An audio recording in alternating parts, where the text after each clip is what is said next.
క్షేత్రం శివ సంజీవ కొండ క్షేత్రం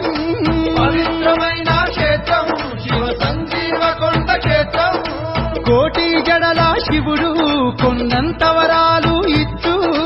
కోటి జడల శివుడు కొండంత వరాలు ఇచ్చు దర్శించిన వారికి ఎంతో పుణ్యం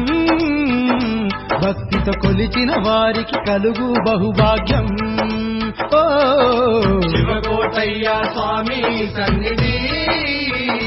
నమ్మిన వారికి స్వామి తానే పెన్నిధి